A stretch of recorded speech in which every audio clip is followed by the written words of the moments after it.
Şimdi üzerine biraz da sos gezdirelim şöyle. Ay Allah'ım. Hemencecik şimdi mantı yapmaya başlayacağız. Şöyle birazcık kıymam var. İçine bir tane soğan rendeledim.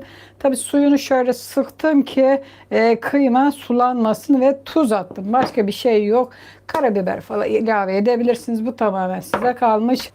Hemencecikin hamuru hazırlamaya başlayalım. Hamuru da yoğurdum tabii ki de. Hamur yoğurmadan olur mu? Bir tane yumurta, tuz ve bir su bardağı su ilave ettim kızlar. Şöyle bir hamur yoğurdum.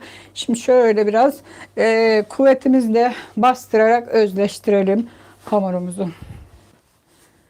Şöyle bakın özleştirdik. Hamurumuz hazır. Şöyle bir hamur yoğurdum. Şimdi açacağım onu. Biraz un şöyle döküyoruz. Biraz sert hamur yoğuracağız ki hemencecik böyle yumuşayıp da yayılmasın. Hemen açmaya başlıyoruz. Evet, şimdi hamurumuzu açalım.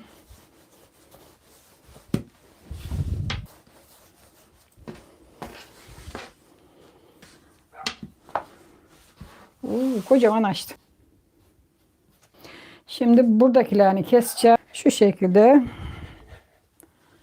yapışma riskini önleyip keseceğiz.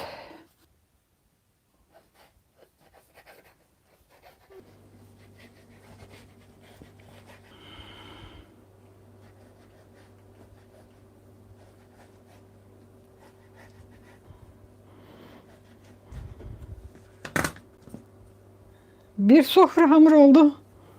Bir tanecik yufkadan yani.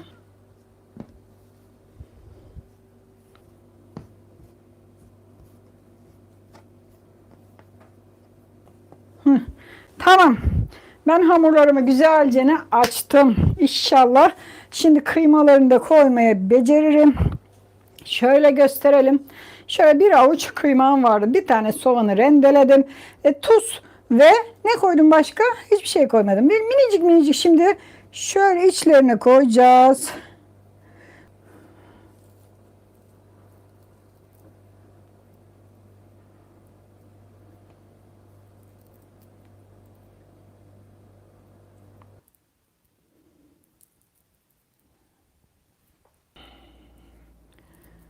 Evet, kıymayı bitirdim kızlar, gördünüz mü? Vallahi bitti. Benim mantılarım da bitti. Kıyı köşeler kaldı. Onları da artık pallere veriverim. Haydi. Oldu da bitti. Şimdi kıymayı bitirdik. Şimdi hemen mantıları sıkma aşamasına geçiyoruz. Şöyle karşılıklı iki kulağından sıkıyoruz. Bir de bu karşılıklı sıkıyoruz. Şu şekilde bohça şeklinde sıkıyoruz kızlar. Bunu unutmayın. Nasıl kolayınıza gelirse o şekilde sıkın. Şöyle karşılıklı olarak bohça şeklinde ben sıkıyorum.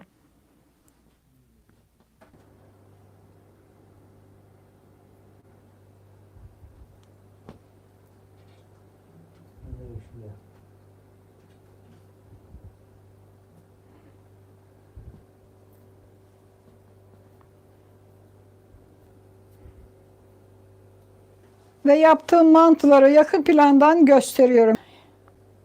Bak işte böyle böyle mantıları hazırladım. Şimdi pişirme zamanına geçtik.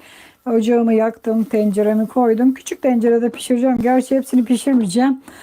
Birazını pişireceğim. Birazını da buzdolabına atayım derin dondurucuya. Orada dursun ki can istediğinde o olan onu da çıkarıp pişiriveririz. Biraz su koydum tencereme. Ne kadar su koydum? Şöyle yarım tencere su koydum. Ve mantımızı pişirmeye başlıyoruz. Tencereme suyumu koydum. Yarım tencere dediğim gibi bir su koymuştuk. Şöyle birazcık da tuz atıyoruz. Mantıyı her zaman pişirirken tuz atmamız lazım. Tuzunu da verdik. Şöyle dursun burada. Suyumuz kaynasın ve hemen pişiriyoruz. Şöyle tabağımı koydum. Bir tabak mantı. Evet, suyumuz kaynamaya başladı. Hemen mantılarımızı tenceremize ilave ediyoruz. Şöyle yarım tencere şuralara kadar su koydum. Kaynamaya başladı. Hemen şimdi mantıları dökelim. Şöyle hop. Kendimizi yakmadan. Şöyle bir karıştıralım. Dökerken daha hemen karıştırmamız lazım ki mantılar birbirine yapışmasın, değil mi? Evet. Karıştırdık ve şu anda mantıların pişmesini bekleyeceğiz. 5-10 dakika içinde zaten pişecektir. Çok fazla uzun süre sürmeyecektir bunun pişmesi. Evet, gördüğünüz gibi hazırlamış olduğum mantılar. İşte bu kadar becerikliyim de yani. Tıkır tıkır kaynıyor. 5 dakika içinde zaten pişecektir. Kızlar bayağı pişti sayılır. Bak bak bak. Bak bak bak, muhteşem. Var ya, süper oldu. Şu anda hemen hemen pişme aşamasına geldi. Kevgirim de burada hazır. Şöyle gösterelim. Bir çay bardağını hemencecik birazcık şu hamurun suyundan ayırıyorum. Sosuna katacağım. Bak, fazla değil. Hemen az bir şey. Yarım bardak. Azıcık daha koyalım. İşte doldurmadım. Şu kadar bir suyunu ayırıyorum. Bakın bu ne kadar oldu kaynamaya başlayalı. Bir 5 dakika olmuştur ve hamurlarımız pişti. Tamamen erimesini istemiyoruz. Ve ocağı şöyle hop kıssak mı kapatsak mı, neyse kapatalım, kolumuzu yakabilir burada bizim.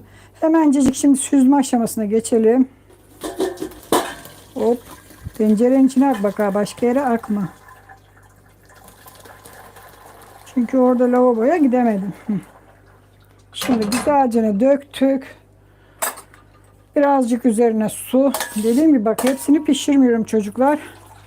Biraz çoklama yapıyoruz ki hamurlar birbirine yapışmasın. Yeterli. Şöyle gösterelim. Hemencecik buraya tencereye tekrar koyuyorum. Şimdi şunu şuraya alıyoruz ve hemen tavamızı koyuyoruz. Çakmak.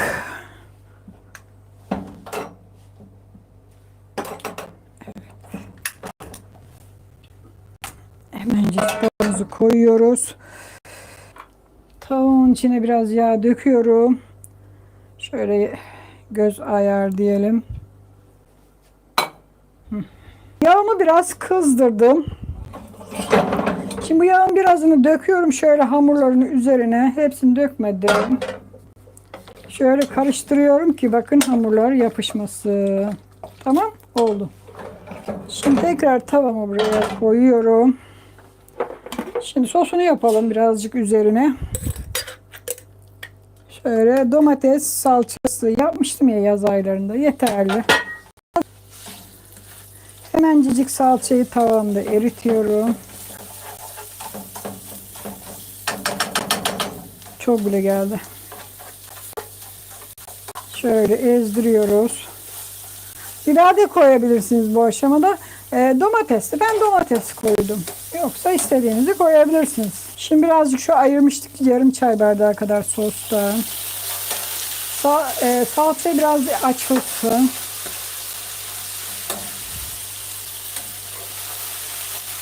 Yeterli.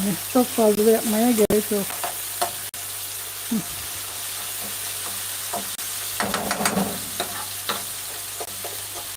Tamam. İşte bu kadar. Hemen kapatıyorum ocağımı. Şimdi servis tabağını ayarlayalım. Şu tabağa koyacağım ki güzel görün diye. Şimdi nasıl yapalım ki? Burada olmadı. Ha, buraya koyalım. Hemen mantıdan döküyoruz. Şöyle. Şöyle birazını bırakalım. Hatta alacak bir hepsini de.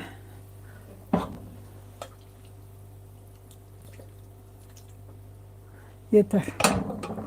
Bu aşamada sarımsaklı yoğurt da koyabilirsiniz tabii ki de. Ama ben normal yoğurt koyuyorum. Oğlan sarımsaklı sevmediği için. Şöyle alıyorum elime. Servisini yapıyoruz yavaş yavaş. Süzme yoğurt kullanırsanız çok daha güzel olur. Şöyle. Şöyle. İşte çok güzel oldu ya. Değil mi çocuklar?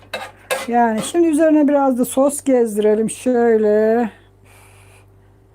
Ay Allah'ım. Bu ne güzellik. Domates salçası çok daha güzel yakışıyor. Söylemesi benden. Domates salçası renk vermez fazla ama lezzet verir. Biber salçası lezzeti yoktur, renk verir. Bunu da unutmayın. Şöyle gösterelim. Evet. Şuradan hemencecik şöyle azıcık yoğurtlu yerinden alıyorum. Şöyle bir kaşık doldurdum tabii güzelce ne. Vallahi çok güzel. Ay ne kadar güzel olmuş. İyi bitireceğim, ben yemeyen fazla. Oğluna kalmayacak. Gördüğünüz gibi süper oldu. Umarım beğenmişsinizdir bu tarifi. Şimdilik herkes kendine iyi baksın. Bu arada kanalıma hala abone olmayan varsa abone olabilir. Maddi durumu iyi olan varsa katıl butonundan katılabilir.